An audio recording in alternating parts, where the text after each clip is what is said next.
जय हिंद दोस्तों, स्वागत है आप सबका आपके अपने क्लास एके एकेडमी आर्मी क्लास में।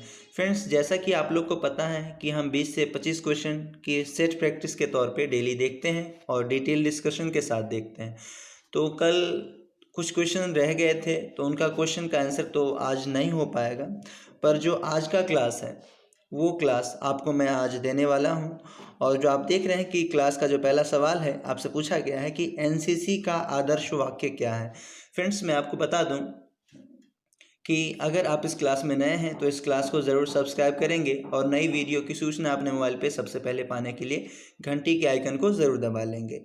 और साथ ही साथ सभी लोग, जो भी लोग क्लास में रेगुलर रहते हैं, वो सभी लोग उपस्थिति के तौर पे जय हिंद ज़रूर लिखेंगे। चलिए क्लास को स्टार्ट करते हैं।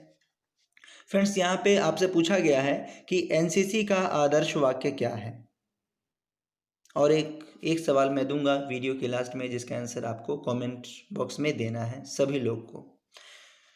तो यहाँ पे एनसीसी का आदर्श वाक्य पूछा गया है कि एनसीसी का आदर्श वाक्य क्या है। एकता और अनुशासन, एकता के साथ विजय, धर्म के साथ विजय, या आत्मनिर्भर हो भारत। जल्द से बताएंगे। आपके पास प्रत्येक क्वेश्चन के लिए 5 सेकंड का समय है।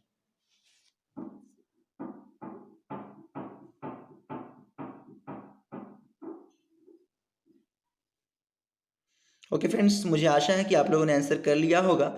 तो मैं आपको इसका आंसर बता दूं कि एकता और अनुशासन यहाँ पे एनसीसी का जो है आदर्श वाक्य कहलाता है। एकता और अनुशासन, यानी कि यहाँ पे जो होगा हमारा आंसर एकता और अनुशासन, यानी कि ऑप्शन नंबर ए। अगर हम इसको ए माने तो, यानी कि 4 ऑप्शन है तो आपको ABCD मान के चलना है। तो हमारा फर्स्ट ऑप्शन राइट आंसर है। एकता और अनुशासन एनसीसी का जो है ये आदर्श वाक्य कहलाता है। फ्रेंड्स, एनसीसी इसका अगर आपसे फुल फॉर्म पूछे तो आप कहेंगे national cadet corps. National cadet corps NCC का फुल फॉर्म अगर आपसे पूछेगा तो नेशनल कैडेट कोर होता है। ओके, ध्यान में रखेंगे इस बात को। और इसकी स्थापना अगर आपसे पूछ दे कि एनसीसी की स्थापना कब हुई, तो आपको ध्यान में रखना है कि हमारा संविधान कब लागू, पूर्णतः संविधान कब बन के तैयार हो गया था। तो 26 नवंबर 1949 को हमारा संविधान बन के पूर्णतः तैयार हो गया था। ठीक 1 वर्ष पहले, यानी कि 1948 में, 1949 को हमारा संविधान पूर्णतः बन के तैयार हो गया था। और 1948 में क्या हुआ था, ये एनसीसी की स्थापना हुई थी। 1948 ध्यान में रखेंगे इस बात को। चलते हैं फ्रेंड्स अगले सवाल पे। फ्रेंड्स, हमारा अगला सवाल है प्रादेशिक सेना की उम्र सीमा क्या निर्धारित की गई है। आपको बताना है। इसमें 4 ऑप्शन दिए गए हैं, 18 से 35, 25 से 45, या फिर 17 से 23, या फिर नन ऑफ द अबव, यानी कि दिए गए में से कोई नहीं। जल्द से बताएंगे फ्रेंड्स। आपके पास केवल 5 सेकंड का समय है इस क्वेश्चन का राइट आंसर करने के लिए।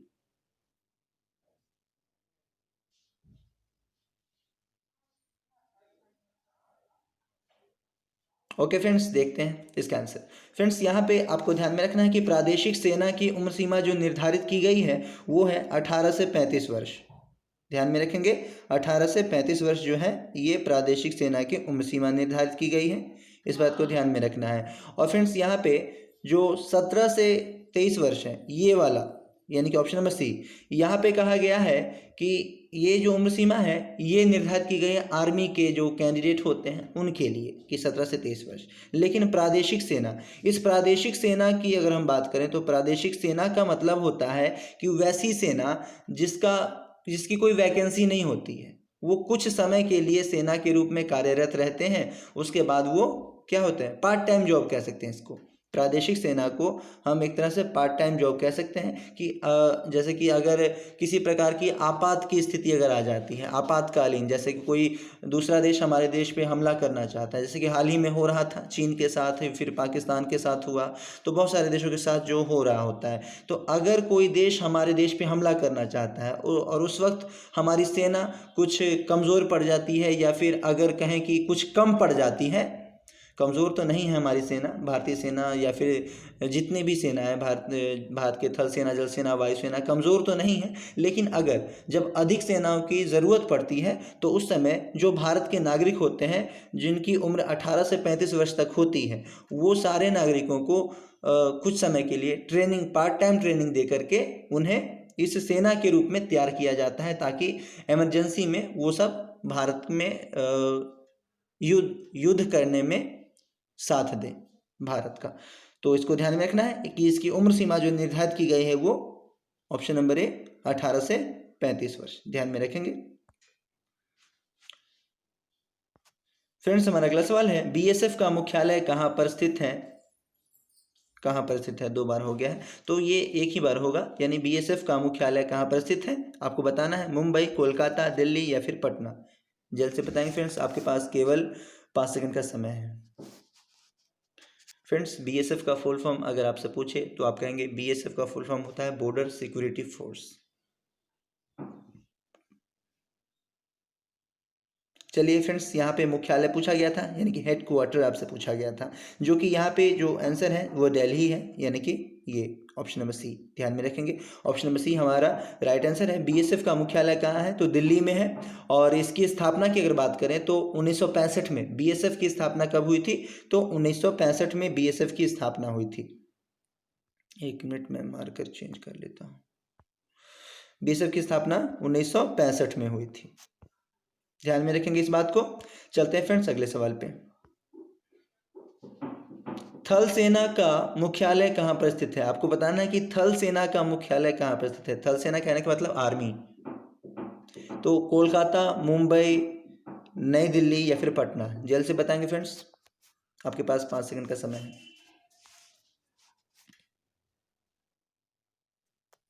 चलिए फ्रेंड्स, यहाँ पे देखते हैं कि थल सेना का मुख्यालय कहाँ पर स्थित है। तो ये नई दिल्ली में स्थित है, ध्यान में रखेंगे कि थल सेना का मुख्यालय कहाँ स्थित है? नई दिल्ली में, यानी कि ऑप्शन नंबर सी हमारा राइट आंसर है, इस बात को ध्यान में रखेंगे। और फ्रेंड्स यहाँ पे जो थल सेना का जो चीफ होता है, जो प्रधान होता है, उसे chief of the army staff कहा जाता है। Chief of the army staff, chief of the army staff, इस बात को भी आपको ध्यान में रखना है कि जो थल सेना का जो प्रमुख या प्रधान होता है उसे chief of the army staff कहा जाता है। ओके फ्रेंड्स, चलते हैं, देखते हैं अगला सवाल। फ्रेंड्स अगला सवाल है हमारा कि राष्ट्रीय विधि दिवस कब मनाया जाता है? 22 मार्च, 15 जनवरी, 9 जनवरी या फिर 26 नवंबर? जल्द से बताएंगे फ्रेंड्स, राष्ट्रीय विधि दिवस किस तिथि को मनाया जाता है? आपके पास केवल 5 सेकंड का समय है इस क्वेश्चन का राइट आंसर करने के लिए। फ्रेंड्स अगर आपको क्लास पसंद आती है तो क्लास को ज़रूर लाइक करेंगे और अपने ज़्यादा से ज़्यादा लोगों को जोड़ने की कोशिश करेंगे ताकि और बेहतर मैं आपको क्लास में कंटेंट दे सकूं। चलिए देखते हैं फ्रेंड्स, इसका आंसर देखते हैं। राष्ट्रीय विधि दिवस कब मनाया जाता है आपसे पूछा गया था। तो 22 मार्च, 15 जनवरी, 9 जनवरी या फिर 26 नवंबर? हम इन चारों तिथियों को देखते हैं क्या कब मनाया जाता है। तो ये जो पहला जो तिथि है ये विश्व जल दिवस मनाया जाता है। 22 मार्च को क्या मनाया जाता है? विश्व जल दिवस। विश्व जल दिवस 22 मार्च को मनाया जाता है फ्रेंड्स, इसको ध्यान में रखेंगे। और 15 जनवरी, ये जो 15 जनवरी है ये थल सेना दिवस मनाया जाता है। 15 जनवरी को क्या मनाया जाता है? थल सेना दिवस। और उसके बाद जो फ्रेंड्स हमारा जो डेट है वो 9 जनवरी का है। 9 जनवरी को प्रवासी भारतीय दिवस मनाया जाता है। प्रवासी भारतीय दिवस, प्रवासी भारतीय दिवस मनाया जाता है, भारतीय दिवस मनाया जाता है। और 26 नवंबर जो फ्रेंड्स लास्ट में बचा ये हमारा है राष्ट्रीय विधि दिवस मनाया जाता है 26 नवंबर को। फ्रेंड्स आपसे अगर पूछ दिया जाए कि जो प्रथम विधि मंत्री जो हुए वो कौन हुए तो आप क्या कहेंगे? मुझे लगता है कि इसका आंसर सभी लोग जानते हैं, और जो नहीं जानते हैं वो जान लें कि B.R. अम्बेडकर, B.R. अम्बेडकर जो हुए, अम्बेडकर प्रथम विधि मंत्री हुए। कौन? B.R. अम्बेडकर, B.R. अम्बेडकर। इस बात को ध्यान में रखेंगे कि प्रथम विधि मंत्री कौन हुए? B.R. अम्बेडकर। और विधि दिवस कब मनाया जाता है? तो 26 नवंबर को मनाया जाता है, यानी कि ऑप्शन नंबर डी हमारा राइट आंसर है, ध्यान में रखेंगे। और इन सारी तिथियों को ध्यान में रखेंगे फ्रेंड्स, क्योंकि ये तिथियां काफ़ी इंपॉर्टेंट है, मोस्ट इंपॉर्टेंट ये तिथि है। चलते हैं फ्रेंड्स, देखते हैं हिलती मीनारें किस राज्य में स्थित हैं? हिलती मीनार, ऐसा मीनार जो हिलता है, अगर आप उसको टच कीजिएगा, उसको थोड़ा सा पुश कीजिएगा तो वो मीनार हिलने लगता है, और यह इसकी खासियत है। और बताना है आपको कि यह किस राज्य में स्थित है? राजस्थान, गुजरात, तेलंगाना या मध्य प्रदेश। आपके पास 5 सेकंड का समय है इस क्वेश्चन का राइट आंसर करने के लिए, जल्द से बताएंगे।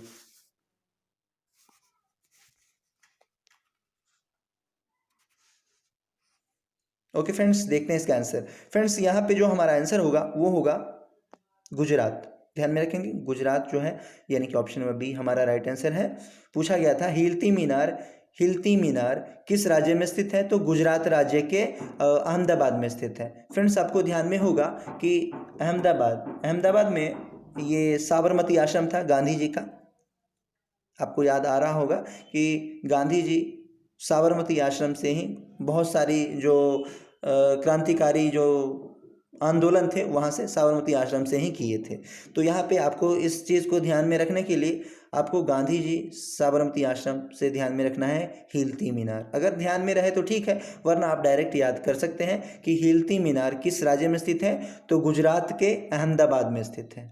अहमदाबाद।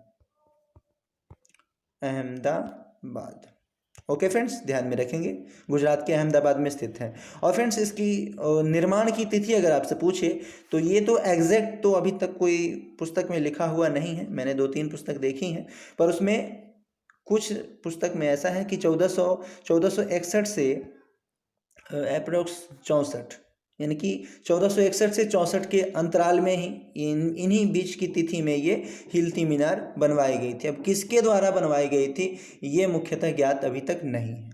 ओके, ध्यान में रखेंगे कि यहाँ पे हमारा आंसर ऑप्शन नंबर बी होगा। चलते हैं फ्रेंड्स, देखते हैं अगला सवाल। क्लोरोफिल प्रकाश की उपस्थिति में कौन कौन से रंग को ग्रहण करता है? आपको बताना है कि क्लोरोफिल प्रकाश की उपस्थिति में किस किस रंग को ग्रहण करता है, बैंगनी, नीला, लाल या उजला। जल्द से बताएंगे फ्रेंड्स, आपके पास 5 सेकंड का समय है इस क्वेश्चन का राइट आंसर करने के लिए।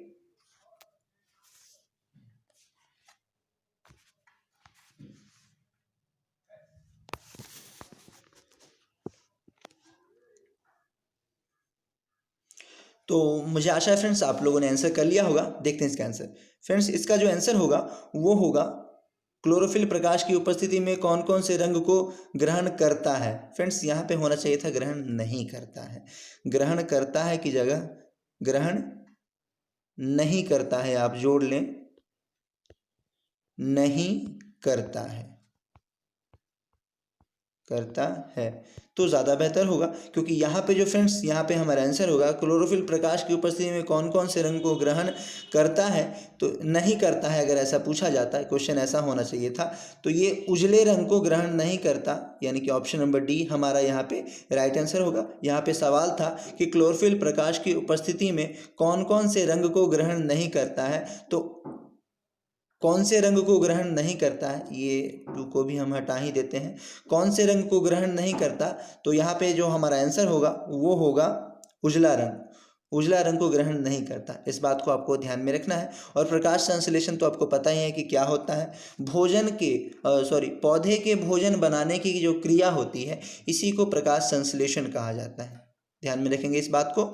और चलते हैं फ्रेंड्स, और एक बात और ध्यान में रखेंगे, आपसे कभी कभार पूछा जाता है कि प्रकाश संश्लेषण की दर किस रंग में सबसे अधिक होती है या फिर किस रंग में सबसे कम होती है।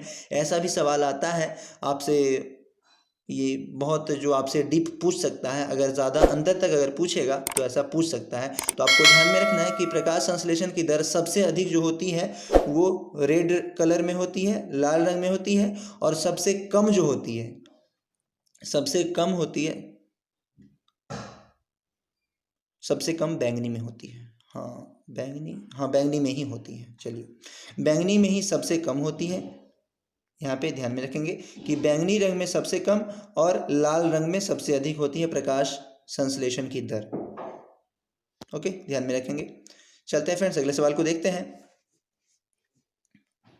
तो अगला सवाल है हमारा, ऑक्सिन्स हार्मोन का क्या काम है। आपको बताना है कि ऑक्सिन्स हार्मोन का क्या काम होता है। पौधे में वृद्धि करना, पौधे की जड़ को बढ़ाना, पौधे में जल का परिवहन करना, या फिर पौधे की वृद्धि को नियंत्रित करना। जल्द से बताएंगे फ्रेंड्स, आपके पास केवल 5 सेकंड का समय है इस क्वेश्चन का राइट आंसर करने के लिए।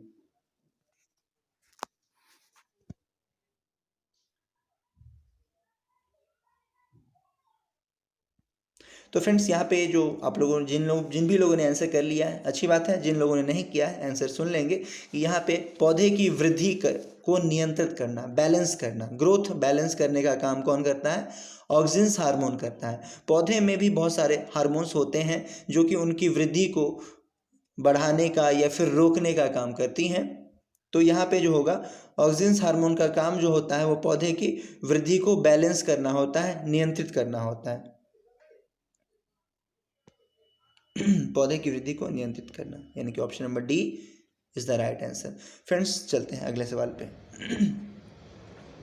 फ्रेंड्स हमारा अगला सवाल है, पौधे में खैरा रोग किसकी कमी के कारण होता है? जस्ता की कमी, बोरॉन की कमी, मैग्नीज की कमी या फिर नन ऑफ दी एबव। जल्द से बताएंगे, आपके पास 5 सेकंड का समय है।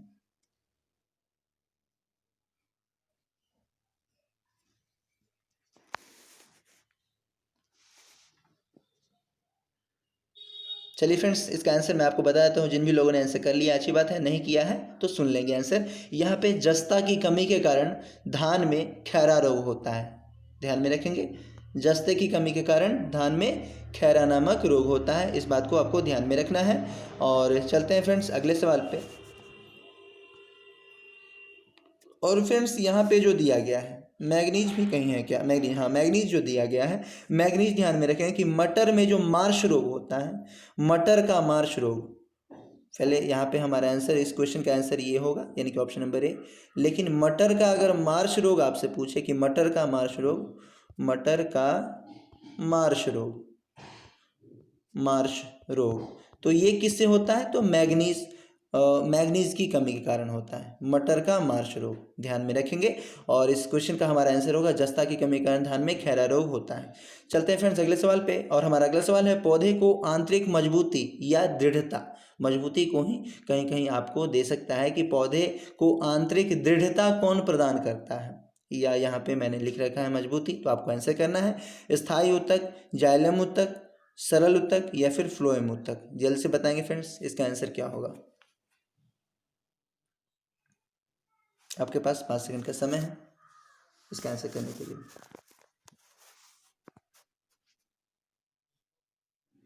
ओके फ्रेंड्स, यहाँ पे जो आंसर होगा हमारा वो जाइलम उत्तक होगा।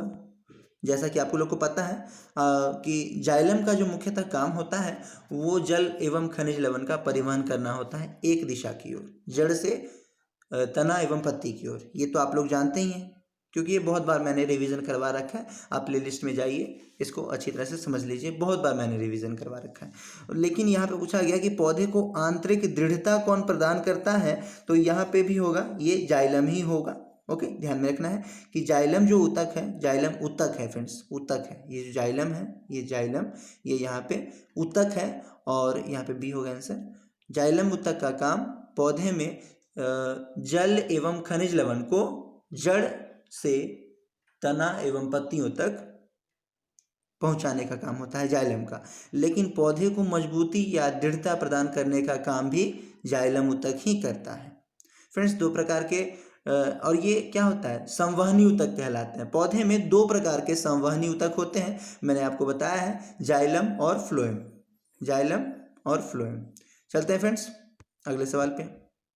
फ्रेंड्स हमारा अगला सवाल है, पौधे की आयु निर्धारण की विधि को क्या कहते हैं? डेंड्रोक्रोनोलॉजी, वार्षिक वलय गिनना, ऑन्कोलॉजी या फिर साइटोलॉजी। जल्द से बताएंगे फ्रेंड्स, आपके पास केवल 5 सेकंड का समय है इस क्वेश्चन का राइट आंसर करने के लिए।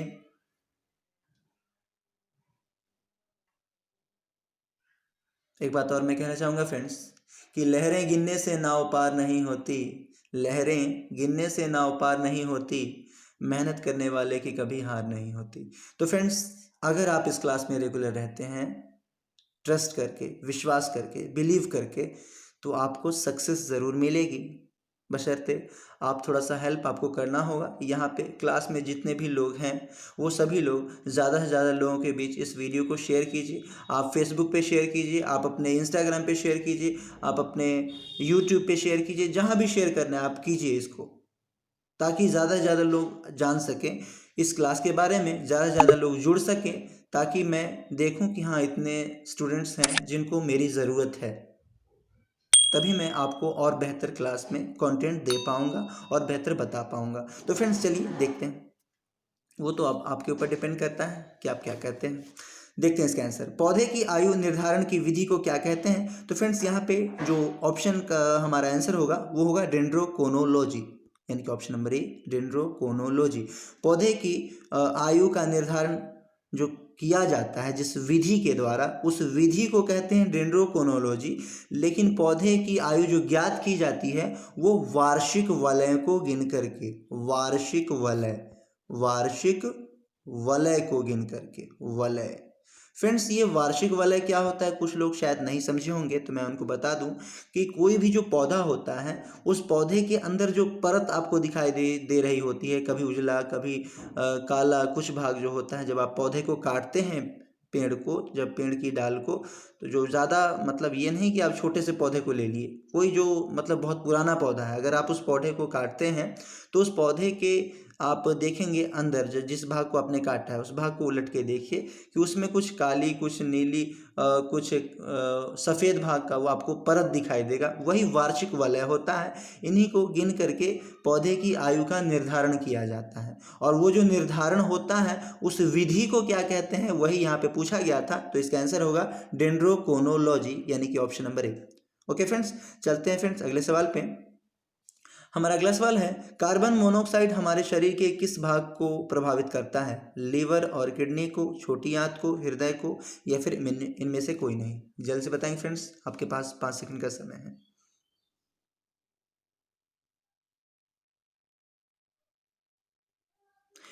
चलते फ्रेंड्स इसका आंसर देखते हैं। इसका आंसर होगा फ्रेंड्स लीवर और किडनी। ध्यान में रखेंगे, लीवर और किडनी यहाँ पे हमारा राइट आंसर होगा। कहा गया है कार्बन मोनोऑक्साइड हमारे शरीर के किस भाग को प्रभावित करता है? तो लीवर और किडनी को प्रभावित करता है, यानी कि ऑप्शन नंबर ए हमारा राइट आंसर है। ओके फ्रेंड्स, ध्यान में रखेंगे इस बात को। और यहाँ पे जो दिया गया है इनमें से कोई नहीं, चलिए अच्छी बात है। तो यहाँ पे ध्यान में रखें कि कार्बन मोनोऑक्साइड हमारे शरीर के किस भाग को प्रभावित करता है? तो लीवर और किडनी को। फ्रेंड्स आपसे पूछा जा सकता है कि मानव में कितनी किडनी होती है? किडनी अगर है यहाँ पे तो मानव में कितनी किडनी होती है? तो 2 किडनी होती हैं, और प्रत्येक किडनी का वजन 145 से कितना, 150 ग्राम होता है। 145 से 50 ग्राम होता है, यानी कि अप्रोक्स 150 ग्राम होता है प्रत्येक किडनी का वजन। इस बात को भी ध्यान में रखेंगे। चलते हैं फ्रेंड्स, और ये हृदय की जो गति होती है प्रत्येक मिनट 72 बार, ठीक है। हृदय 1 मिनट में कितनी बार धड़कता है? तो 72 बार, 70 से 72, ये एवरेज है, ज़रूरी नहीं है कि आपको 72 ही दे या फिर 70 दे। आपको ऐसा भी दे सकता है 70 से 72, लेकिन ऐसा नहीं करेगा कि 72 से 75 या 70 से 80, ऐसा कुछ नहीं होता है, ये गलत हो जाएगा फिर। ओके, ध्यान में रखेंगे। चलते हैं फ्रेंड्स अगले सवाल पे, और हमारा अगला सवाल है, पारा युक्त जल पीने से कौन सा रोग होता है? आपको बताना है। निमोनिया, खसरा, अस्थमा, या फिर मीना माता? जल्द से बताएंगे फ्रेंड्स।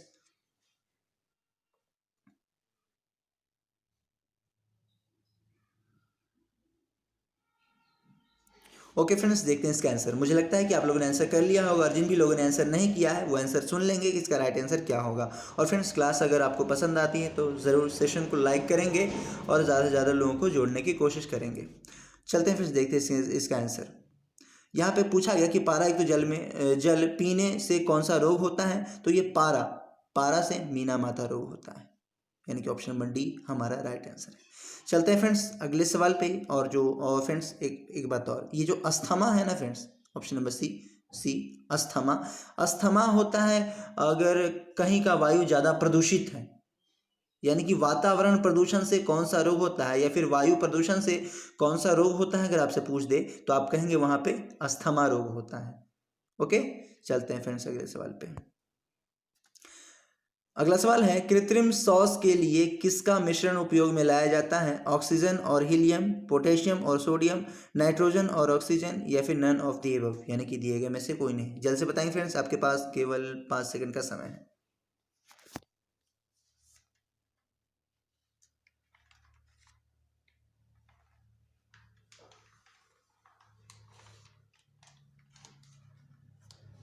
ओके फ्रेंड्स, यहाँ पे आपका 5 सेकंड पूरा हो चुका है। मैं आपको बता दूं कि ऑक्सीजन एवं हीलियम जो होगा वो हमारा आंसर होगा, ऑक्सीजन एवं हीलियम। ध्यान में रखेंगे ऑप्शन नंबर ए।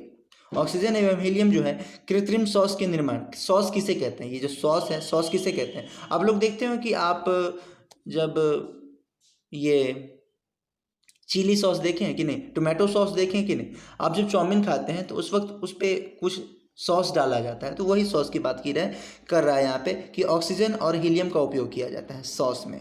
ओके, ध्यान में रखेंगे इस बात को। चलते हैं फ्रेंड्स अगले सवाल पे। निम्नलिखित में से कौन सी गैस चांदी की सदा नहीं होगा, सतह होगा, यहाँ पे सदा नहीं है, सतह है, सतह, सतह को काला कर देती है। आपको बताना है निम्नलिखित में से कौन सी गैस चांदी की सतह को काला कर देती है। Nitrogen gas, helium gas, ozone gas या फिर कार्बन डाइऑक्साइड गैस। जल्द से बताएंगे फ्रेंड्स, आपके पास 5 सेकंड का समय है।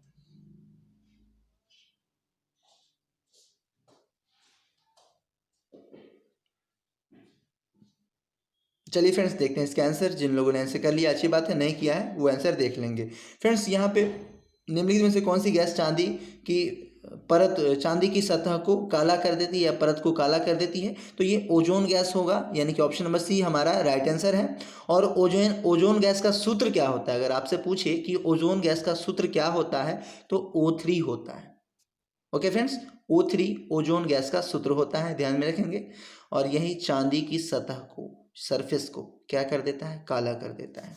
चलते फ्रेंड्स, और ये जो ओजोन गैस है ये काफ़ी विषैली गैस होती है, ध्यान में रखेंगे, जिसमें काफ़ी तीक्ष्ण या फिर यूँ कहें कि काफ़ी तीव्र गंध होता है। चलते फ्रेंड्स अगले सवाल पे, और हमारा अगला सवाल है धातु के ऑक्साइड की प्रकृति कैसी होती है, अम्लीय, क्षारीय, उदासीन या फिर इनमें से कोई नहीं। जल्द से बताएंगे फ्रेंड्स, आपके पास 5 सेकंड का समय है। धातु की ऑक्साइड की प्रकृति कैसी होती है।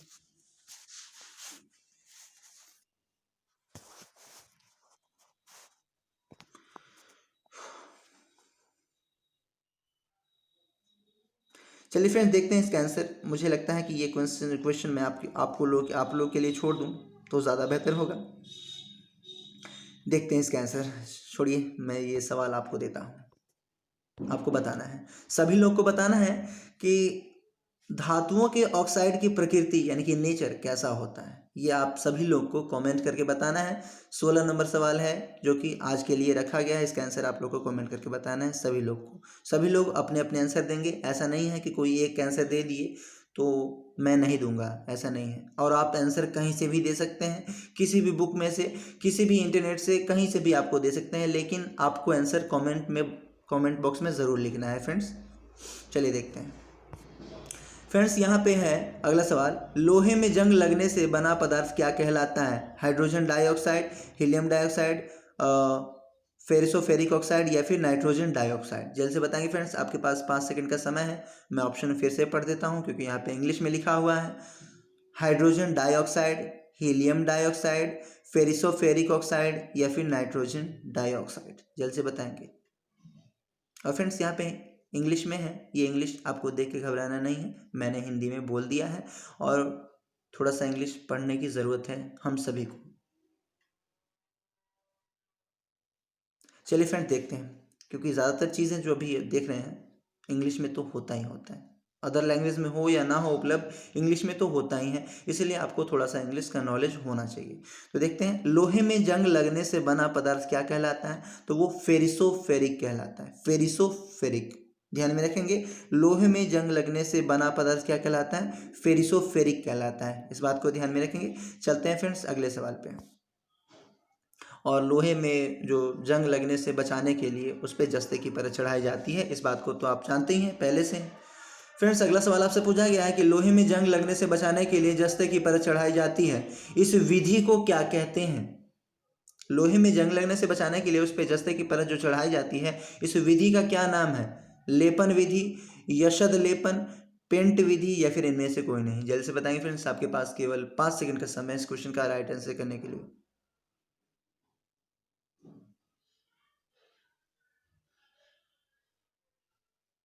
ओके फ्रेंड्स, देखते हैं इसका राइट आंसर क्या होगा। लोहे में जंग लगने से बचाने के लिए जस्ते की परत चढ़ाई जाती है, इस विधि को क्या कहते हैं? एक तो ये कि आपको ध्यान में रखना है कि लोहे में जब जंग लगने से बचाना है हमें, तो उस पर क्या करना है, जस्ते की परत चढ़ानी है, यानी कि जिंक की परत आपको चढ़ानी है। ओके, और दूसरा ये कि ये बहुत लोग जानते होंगे कि ये जस्तीकरण कहलाता है या गैल्वेनाइजीकरण कहलाता है, गैल्वेनाइजेशन कहलाता है। लेकिन एक और नया शब्द है जो कि आपको ऑप्शन दे करके डरा सकता है, वो है यशद लेपन।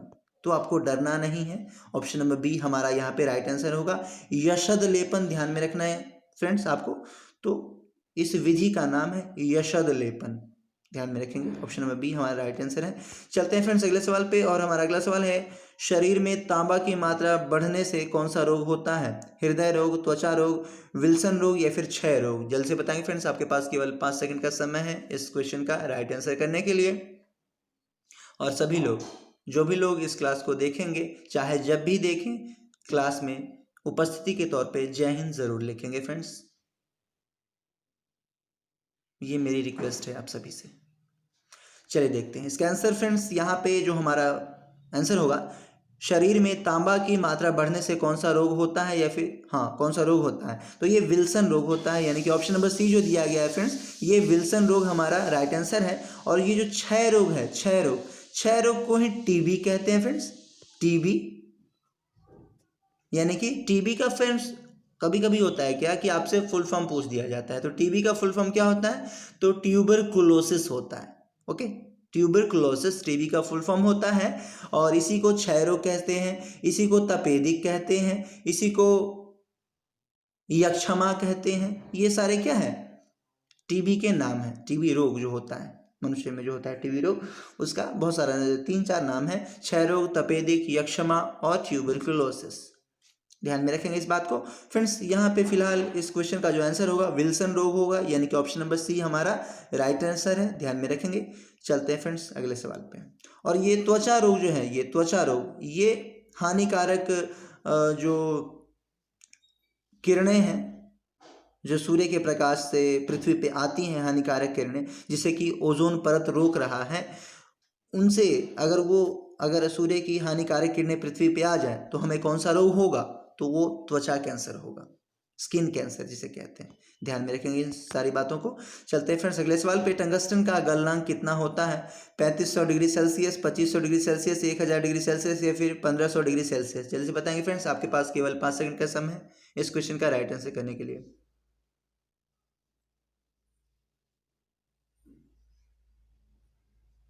ओके फ्रेंड्स, यहाँ पे देखते हैं इसका आंसर। इसका आंसर होगा फ्रेंड्स 3500 डिग्री सेल्सियस, यानी कि option number A is the right answer. 3500 degree Celsius tungsten का गलनांक होता है। फ्रेंड्स मैं आपको बता दूं कि टंगस्टन का उपयोग कहाँ होता है। आप जो बल्ब देखते हैं ना, बल्ब का जो फिलामेंट होता है वो टंगस्टन का बना होता है। फिलामेंट बल्ब का, ये आप देखते होंगे कि इस तरह से होता है, इस तरह से बल्ब में लगा हुआ होता है, बल्ब के होल्डर में।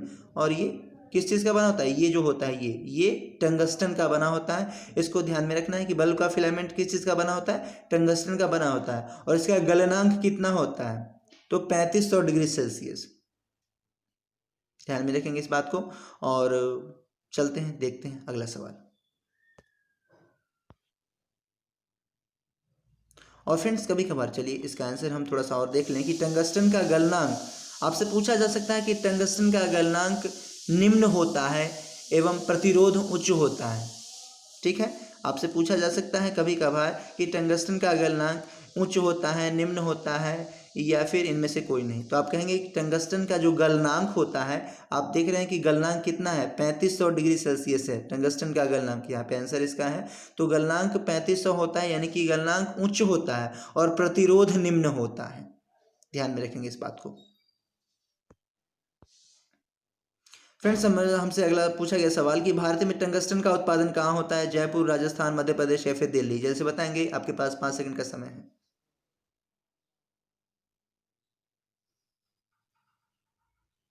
जल्द से बताएंगे फ्रेंड्स, आपके पास 5 सेकंड का समय है। आपको बताना है कि टंगस्टन का उत्पादन कहाँ होता है।